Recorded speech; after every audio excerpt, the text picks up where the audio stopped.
आज की जो क्लिप सामने आई है उसे देखकर आप भी चौंक जाओगे। नेहा सिंह राठौड़ वही लोक गायिका जो अपनी गीतों में सत्ता से टकराती रहती है। आज एक टीवी डिबेट शो में वो पूरी तरह से गिर गई थी। सामने था एक ऐसा एंकर जो सिर्फ सवाल ही नहीं पूछ रहा था बल्कि जवाब भी ठूस रहा था। नेहा सिंह ने जैसे ही बोलना शुरू किया, एंकर ने बीच में ही टोककर सीने पलट दिया। अब सवाल यह है कि क्या ये बहस थी या फुल ऑन ट्रायल? क्या नेहा की बात सुनी गई या एंकर ने माइक के जोर पर यह बहस जीत ली? मैं इस वीडियो को पूरी तरह से आप पर छोड़ रहा हूँ। हर कट, हर सवाल और हर टक्कर पर आपकी राय कमेंट में जरूर लिखें, सीधी और बिना फिल्टर। तो वीडियो को स्किप मत करना। चालू करो बे। लेटर को लेकर ये आरोप लगे, वो लेटर बाद में फर्जी पाया गया। उसके बाद उन नेताओं पर एफआईआर भी दर्ज हुई। क्या आपके पास कोई और ऑथेंटिकेट इंफॉर्मेशन है 50% कमीशन की, या फिर सिर्फ प्रियंका गांधी ने ट्वीट किया था, आरोप लगे कांग्रेस नेताओं के द्वारा, इस आधार पर आपने अपनी लाइनों में लिख दिया? इसे पार्टी की मीटिंग समझ के फंस गया। नहीं, देखिए, हम भी न्यूज़पेपर वगैरह पढ़ते रहते हैं तो मेरे पास भी कटिंग्स जो है रहती हैं। बाकी एमपी को लेकर के मैंने बहुत सारा पॉइंट्स, अगर मैं चाहूंगी हमारे जो कैमरा पर्सन है वो दिखा पाएंगे। देखिए, एमपी के पॉइंट्स मैंने, जो लोग कहते हैं कि निराधार कुछ भी लिखती रहती है, इसको तो कुछ पता नहीं है, तो ये एकदम सच बात है कि मैं उसके लिए प्रॉपर रिसर्च करती हूँ। अच्छा।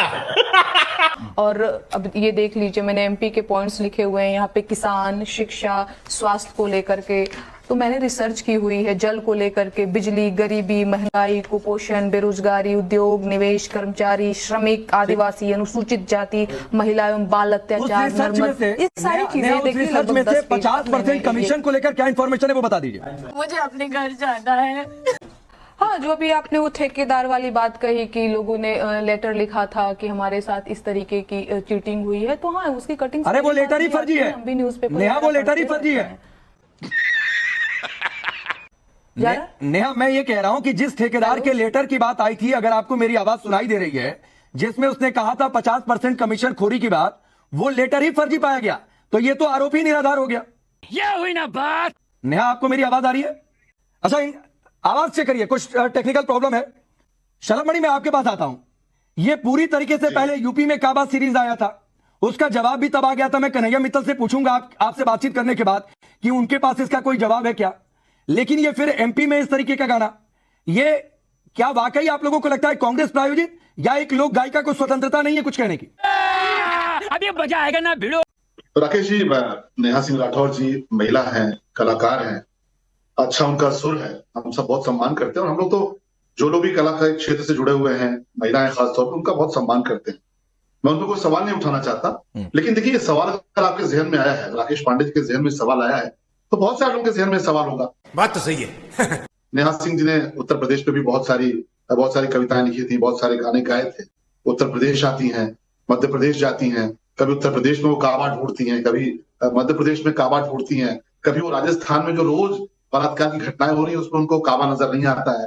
बात तो सही है। कभी छत्तीसगढ़ में जिस प्रकार से भ्रष्टाचार की इंतहा हो रखी है उसमें काबा नजर नहीं आता है। कभी राहुल गांधी में काबा नजर नहीं आता है। कभी राहुल गांधी, जिनकी इतनी लॉन्चिंग कर चुकी कांग्रेस पार्टी, और बार बार रीलॉन्च होता है। जानते हैं, कई बार कुछ कंपनियां होती हैं जो, जैसे एक जेवीजी कंपनी थी, जैसे सहारा है, भाग जाते थे फिर बाद में नई शक्ल लेकर आते थे, उस प्रकार से राहुल गांधी जी की लॉन्चिंग होती है, उसमें काबा नजर नहीं आता।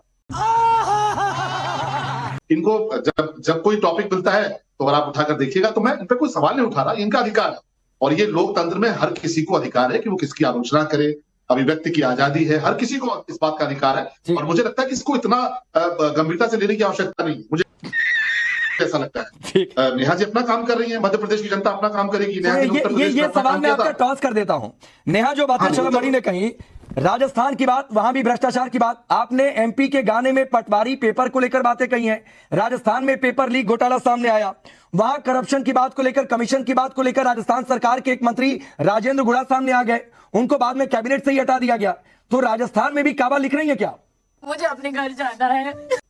एग्जैक्टली, वही तो, थोड़ा धैर्य रखिए। अब मामा जी ने 4 एफआईआर करके एमपी में ही मुझे बांध दिया है, तो थोड़ा धैर्य रखिए। बिल्कुल राजस्थान में काबा भी आ रहा है। चल झूठा, इन लोगों से कहे थोड़ा सा तो धैर्य रखें। अब एक मैं एमपी में काबा का सिर्फ टाइटल रिलीज करती हूँ, मेरे ऊपर एफआईआर दर्ज हो जाते हैं, एक दो जगह नहीं, 4 जगह, तो बिल्कुल राजस्थान में काबा भी आ रहा है। अब है ना लाइन पे। लेकिन कन्हैया मित्तल, ये ट्रेंड बन गया है या वाकई इसके पीछे पॉलिटिक्स है, जो आरोप नेहा पर लग रहा है? देखिए, ये सोची समझी साजिश होती है। कलाकार को कभी भी एक पक्ष की बात नहीं करनी चाहिए, एक क्षेत्र होना चाहिए हर कलाकार का। अब हम धर्म के क्षेत्र से आते हैं तो धर्म की बात करते हैं, राजनीति की बात हमें करनी नहीं आती। बात तो सही है। इनका क्षेत्र होगा राजनीति के लिए और लोगों की जागरूकता के लिए, कुछ इस तरीके से ये गाती हैं, अच्छा है। लेकिन मुझे नहीं लगता, यूपी में भी इन्होंने गाया था लेकिन कोई फर्क नहीं पड़ा, मध्य प्रदेश में भी गाएं तो देखो भगवान मालिक है क्या होने वाला है। लेकिन मध्य प्रदेश के अंदर हम लोग तो जाते रहते हैं और हमने भी 4 लाइनें वहां देखी और उसको गाया है, वो भी मैं आपके दर्शकों तक पहुंचाना चाहूंगा। नेहा जी, कोई जवाब है कन्हैया मित्तल के लिए? नहीं नहीं नहीं भाई, मैं सरकारों से सवाल करती हूँ, इन लोगों का जवाब देना मेरा काम नहीं है। मेरा काम सवाल करना है सरकारों से, इन लोगों का जवाब देना मेरा काम नहीं है। नहीं सारुण के यहाँ कुछ तो गड़बड़ है। नहीं, सरकारों से सवाल करती है फिर ये भी कहती है कि ये सरकार ना आए, तो फिर आपकी मंशा पर सवाल उठते आपकी हैं। आवाज बहुत कट रही है, देखिए फिर से आवाज, मेरी आवाज आ रही है नेहा आपको? फिर से आवाज आपकी कट गई। अच्छा चलिए ठीक है, आवाज आ रही अभी है? आ रही है आवाज आपकी। मैं ये कह रहा हूं कि आपकी लाइनों में सवाल तो ठीक है, लेकिन जब आप कहती हैं कि जनता ऊब गई बा, फिर आप कहती हैं कि ये सरकार चली जानी चाहिए, नू को लेकर आप कहती हैं कि कमल खिलाने के लिए कीचड़ फैलाया जा रहा है, तो फिर आपकी मंशा पर सवाल उठते हैं। लगता है कि इंटेंशन पॉलिटिकल तो नहीं है। बात तो सही है। भाई आपकी आवाज बहुत ब्रेक हो रही है, क्लियर आवाज मुझे कुछ नहीं समझ में आ रही। देखिए ऐसा है कि कलाकारों को यह अधिकार है, हमारे यहाँ प्राचीन समय से ही व्यंग कटाक्ष कलाकार करते रहे हैं, लेकिन उसके पीछे एक मतलब ईमानदारी, नैतिकता होनी चाहिए और समाज में जिसको कहते हैं कि रचना का जो है लोकहित, लोक कल्याण का भाव होना चाहिए। ये बड़ी अच्छी बात कही आप। अब नेहा सिंह राठौर की समस्या हमारे साथ कई डिबेट में रही है। क्या होता है कि जब मैं बोलता हूं उसको काट के इनका जो बोला होता है मेरे पर, उसको लोग लाखों की संख्या में जो है चला देती हैं। नेहा सिंह राठौर जब ये कह रही हैं कि मैंने रिसर्च किया है, तब वो केवल कलाकार नहीं रह जाती हैं, ये ध्यान रखिए। अभी उन्होंने कहा कि मैं रिसर्च करके गाने लिख रही हूं, तो फिर वो कलाकार नहीं है, फिर उनको अपनी बातों को प्रमाणित करना पड़ेगा। अब उन्होंने आरएसएस का एक पैंट पहने हुए व्यक्ति को पेशाब करते हुए दिखा दिया है, एफआईआर उस पर हुए हैं, एफआईआर इस गाने पर नहीं हुए हैं। आप दिखा दिए तो उनको यह प्रमाणित करना पड़ेगा। ऐसे कोई कलाकार व्यंग बना दे कोई चित्र, तो उस पर मुकदमा भले नहीं हो सकता है, लेकिन कोई टीवी पर बैठ के यह दावा करे जैसे इन पर कानपुर में मामले में मुकदमा हुआ, हम लोगों ने कहा बिल्कुल गलत है।